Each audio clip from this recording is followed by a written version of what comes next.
بسم اللہ الرحمن الرحیم۔ السلام علیکم۔ ایک رات فرعون نے خواب دیکھا کہ دو درخت زمین پر اگے اور وہ بلند سے بلند تر ہوتے چلے گئے، یہاں تک کہ ان کی بلندی عالم بالا تک پہنچی اور عالم تمام ان کے زیر سایہ ہوا۔ فرعون اس عجیب و غریب خواب سے بہت حیران ہوا، چنانچہ صبح اٹھ کر اپنے درباریوں اور حکیموں، نجومیوں اور جادوگروں کو بلا کر ان سے اپنا خواب بیان کیا اور کہا کہ مجھ سے اس عجیب خواب کی تعبیر بیان کرو۔ ان سب نے کہا کہ ہمیں تھوڑا وقت دو تاکہ ہم دیکھ سکیں۔ حکمت دانوں نے کہا کہ ہم اس کی تعبیر اپنی کتابوں سے ڈھونڈتے ہیں، اور نجومیوں نے کہا کہ ہم ستاروں کی چال دیکھتے ہیں اور اس خواب کی تعبیر کے بارے میں حساب لگاتے ہیں، اور جادوگروں نے بھی اپنے علم اور عملیات استعمال کرنے تک کا وقت مانگا۔ چنانچہ سب نے اپنا اپنا حساب کتاب مکمل کرنے کے بعد آپس میں ایک دوسرے سے اصلاح مشورہ کیا، اور پھر ان میں سے ایک آدمی نے یوں بیان کیا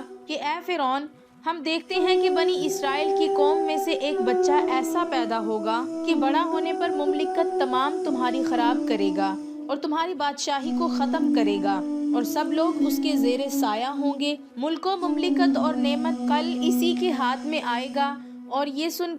سن کر فرعون بڑا پریشان ہوا اور پوچھا کہ بتاؤ وہ بچہ کب پیدا ہوگا؟ وہ بولے، اس 3 رات دن میں باپ کی پشت سے ماں کی رحم میں آئے گا۔ فرعون نے حکم جاری کیا کہ سارے شہر میں منادی کروا دو کہ جتنے بنی اسرائیل ہیں، آج سے کوئی مرد اپنی جوڑوں کے ساتھ ہم بستر نہ ہونے پائے، اور نہ کوئی عورت ہی اپنے شوہر سے ہم بستر ہو، اور جو حکم عدولی کرے گا اسے قتل کر دوں گا۔ اور اپنے خاص آدمیوں میں سے ایک کو بنی اسرائیل کے ہر گھر پر متعین کیا کہ عدولی حکم کسی صورت نہ ہونے پائے، لعنت اللہ علیہ۔ تب فرعون کے ڈر کے مارے کوئی آدمی اپنی بیوی سے مباشرت نہ کرتا، مگر تقدیر الہی کے سامنے کوئی چارہ نہ تھا۔ باوجود اس تنبیہ اور تحدید کے، اس 3 دن کے اندر جو نجومیوں نے کہا تھا، روز موعود میں وہ بچہ یعنی حضرت موسیٰ علیہ السلام ماں کے شکم میں آئے۔ سبحان اللہ۔ حضرت موسیٰ علیہ السلام کی والدہ جو عمران کی بیوی تھی،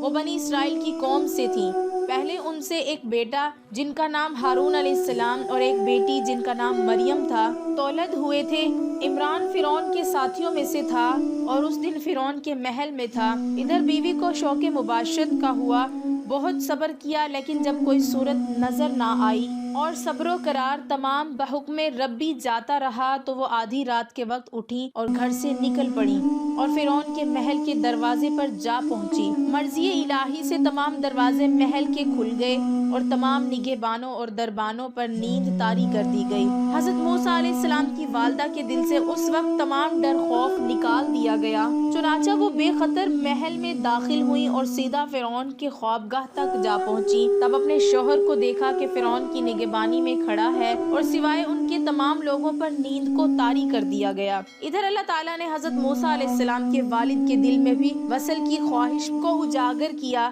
پس جب انہوں نے اپنی بیوی کو دیکھا تو صبر و قرار تمام جاتا رہا۔ پس دونوں میاں بیوی نے وہاں سے ہٹ کر مباشرت کی، اور اس طرح مرضی الہی سے حضرت موسیٰ علیہ السلام اسی رات کو اپنے باپ کی پشت سے ماں کی شکم میں آئے۔ اس کے بعد حضرت موسیٰ علیہ السلام کی والدہ وہاں سے نکل کر اپنے گھر کو آ گئیں، اور یہ بھید کسی کو معلوم نہ ہوا سوائے رب العالمین کے۔ چوتھے روز صبح کے وقت فرعون نے پھر تمام نجومیوں اور حکمت دانوں کو بلایا اور پوچھا کہ کہو تو اس لڑکے کے بارے کیا کہتے ہو، وہ پیدا ہوا یا نہیں؟ تب انہوں نے اپنے حساب کتاب لگائے اور انہیں گن جوڑ کر جواب دیا کہ شب گزشتہ کو وہ لڑکا اپنے باپ کے سلب سے ماں کے رحم میں آ چکا ہے۔ تب مالون نے تمام سپاہیوں اور پہرے داروں کو حکم کیا کہ بنی اسرائیل میں جو بھی لڑکا پیدا ہو اسے مار ڈالو اور لڑکیوں کو زندہ رہنے دو، اور 70 درہم بعوض خون کے اس کی ماں کو دے دو۔ اور پھر ایسا اتفاق ہوا کہ چند روپوں کے لالچ میں ماں باپ اپنے بچے کو لا کر خود فرعون کے حوالے کرتے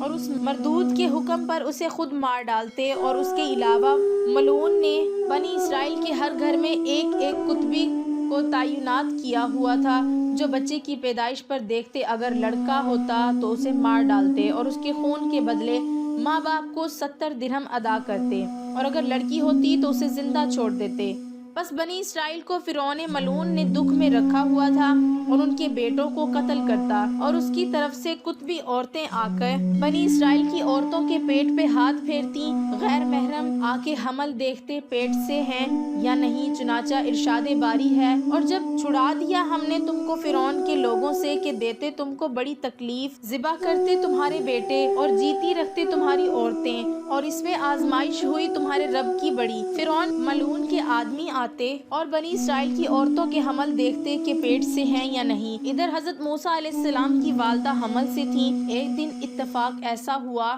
کہ وہ روٹی بنا رہی تھی کہ درد زچگی کا اٹھا اور حضرت موسیٰ علیہ السلام تولد ہوئے، مانند آفتاب منور کے کہ ان کے نور سے پورا گھر جگمگا اٹھا، جو کوئی ان کی طرف دیکھتا آنکھیں خیرہ ہو جاتی۔ ادھر حضرت موسیٰ علیہ السلام کی ولادت ہوئے کچھ ہی دیر ہوئی کہ فرعون کے لوگ آ پہنچے۔ تب حضرت موسیٰ علیہ السلام کی والدہ کو اندیشہ ہوا کہ اگر ان کو پتہ چلا تو ضرور میرے بچے کو مار ہی ڈالیں گے، اور اللہ سے دعا کر رہی تھی، تو ہی میرے بچے کو ان ظالموں کے شر سے اپنی پناہ میں رکھ، اگر انہوں نے دیکھا تو یہ تو مار ہی ڈالیں گے۔ آخر جب کوئی جگہ چھپانے کو نہ ملی تو روٹیاں بنانے کے لیے جو تنور تپایا ہوا تھا، حضرت موسیٰ علیہ السلام کو ایک کپڑے میں لپیٹا اور اس جلتے ہوئے تنور میں ڈال دیا، اور اس پر ایک خالی دیگ کو چھوڑ دیا کہ دیکھنے سے یہی گمان ہو کہ کھانا پک رہا ہے۔ اس کے بعد فرعون کے لوگوں نے آ کے عورت کے پیٹ پر ہاتھ پھیرا تو کچھ اثر حمل کا نہ دکھا، اور باقی گھر میں دیکھا، لیکن تنور کو جلتا ہوا دیکھ کر خیال کیا کہ بھلا اس میں کوئی کیسے ہو سکتا ہے، اور واپس چلے گئے۔ جب بنی اسرائیل کے لڑکے قتل کیے جانے لگے تو کتبے فرعون کے پاس پہنچے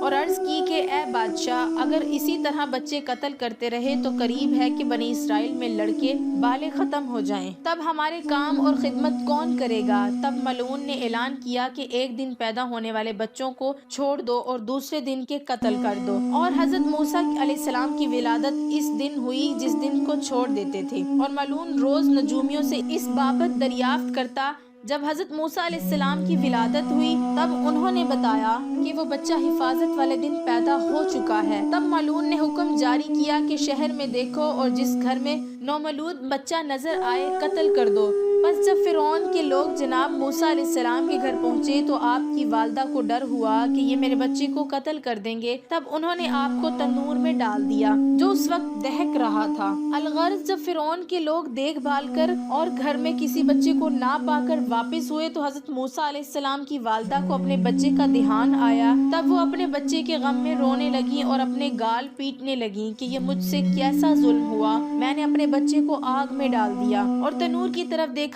تو اس میں دہکتی ہوئی آگ کو دیکھ کر خود سے کہنے لگی کہ ہائے، اب تک تو وہ معصوم جان جل کر بھسم ہو چکا ہوگا اور راکھ بھی نہ ہوگی، کاش اس کی کوئی ہڈی ہی مل جاتی کہ اپنے دکھی اور غمزدہ دل کی کچھ تو دوا کرتی، اور اس کے بعد تنور پر سے دیگ اتاری کہ شاید جگر گوشے کی کوئی باقیات ہی مل جائے، اور جب دیگ اٹھائی تو دیکھا کہ بچہ بالکل حفاظت کے ساتھ آگ میں کھیل رہا ہے، اور اس کے ہاتھ میں ایک سیب ہے، گو کہ وہ موسم سیبوں کا ہرگز نہ تھا۔ پس وہ یہ دیکھ کر حیران ہوئی اور اللہ کے حضور سجدہ شکر بجا لائیں۔ اس کے بعد بچے کو آگ سے نکالا اور دل میں ڈرنے لگی اور سوچ میں پڑ گئی کہ بچے کو کہاں چھپا کر رکھا جائے، ایسا نہ ہو کہ فرعون کے لوگ اسے آ کر لے جائیں اور مار ڈالیں، یا کوئی اور ہی دیکھ کر روپے کی لالچ میں فرعون کو اس کی خبر نہ کر دے اور وہ ملعون اسے قتل کر دے۔ بس اسی فکر میں روتی جاتی اور بچے کو چھپانے کے لیے کوئی محفوظ جگہ تلاش کرتی۔ تب اللہ کی طرف سے حکم نازل ہوا،